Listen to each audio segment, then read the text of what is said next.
plastik adalah musuh lingkungan.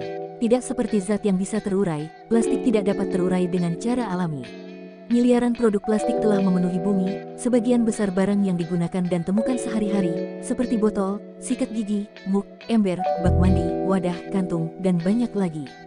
Pemanfaatan bahan plastik dirasa sangat penting.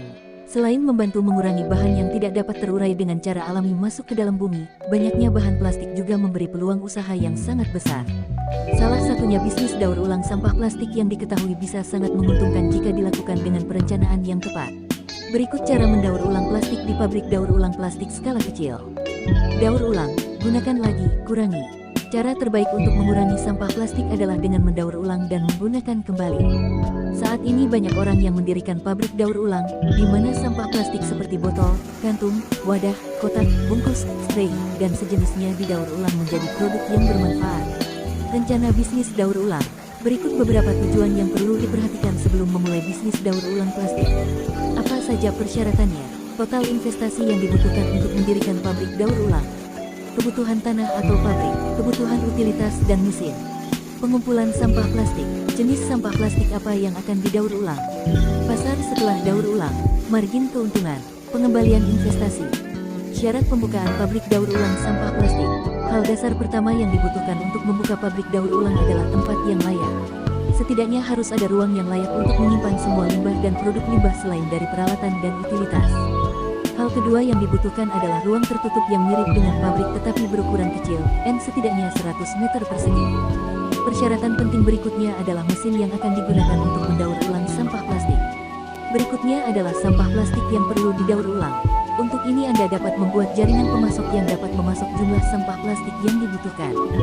Kebutuhan lahan dan pabrik. Untuk daur ulang skala kecil maka ruangan seluas 20 meter persegi juga dapat digunakan.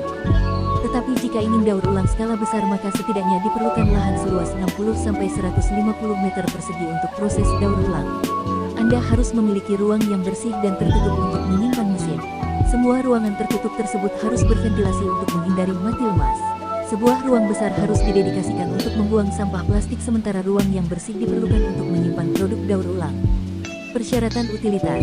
Hal terpenting yang dibutuhkan adalah koneksi listrik yang tepat. Anda harus mengambil koneksi yang diperlukan berdasarkan kebutuhan daya. Hal penting lain adalah pasokan air yang tepat. Untuk kasus darurat, Anda harus menyimpan generator yang tepat. Peralatan lain termasuk suku cadang yang terkait dengan daur ulang, peralatan kecil, mesin, kompresor, perabot. Mesin daur ulang.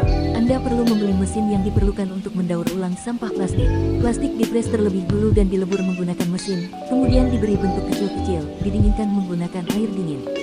Mesin ini ada berbagai jenis. Beberapa mesin memiliki semua dalam satu fitur sementara beberapa hanya sebagian.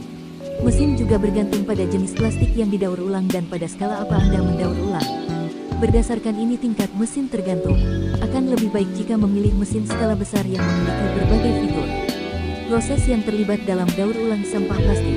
Pengumpulan sampah plastik dan pembuangannya. Pemilahan dan pemisahan sampah plastik seperti PVC, ABS, LD. Menggiling. Anda sekarang dapat memasok bahan baku plastik ke unit daur ulang. Proses daur ulang dimulai. Kompresi dan peleburan bahan baku yang diperoleh setelah proses penggilingan. Pembentukan pelet. Pembuatan produk baru seperti kursi, meja, botol. Langkah utama dalam daur ulang adalah mengompresi dan melelehkan plastik menjadi cairan. Langkah selanjutnya melibatkan penyaringan, di mana residu limbah dihilangkan dan kualitas cairan yang lebih tinggi dilewatkan. Langkah selanjutnya membutuhkan pembentukan plastik cair. Sebagian besar berbentuk batu bata kecil atau berbentuk pelet. Mereka didinginkan dalam air dingin dan kemudian dimasukkan ke dalam wadah kering. Teknisi dan tenaga kerja. Untuk melakukan semua proses daur ulang Anda pasti membutuhkan pikiran teknis plus tenaga manusia. Pekerjakan teknisi yang tahu cara bekerja dengan mesin dan mendaur ulang plastik. Terlibat langsung. Bergabunglah dengan pemulung dan rumah pengumpul sampah plastik. Buatlah jaringan sehingga mereka dapat menyediakan jumlah sampah plastik yang dibutuhkan. Jenis plastik apa yang akan didaur ulang? Cobalah mulai dengan pabrik kecil yang mendaur ulang botol plastik, lembaran plastik, kantung, wadah kecil, dan sejenisnya.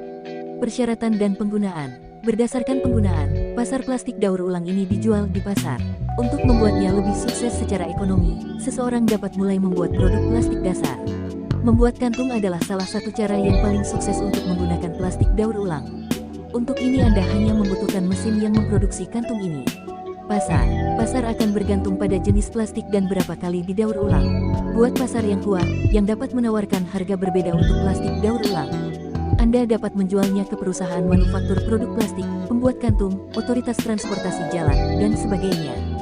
Pengembalian investasi. Anda dapat mengambil pinjaman selama investasi, membiayai usaha atau dapat berbagi biaya dengan mitra.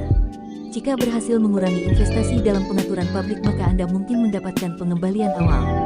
Setelah beberapa bulan memulai, Anda bisa balik modal dan mulai mengumpulkan keuntungan.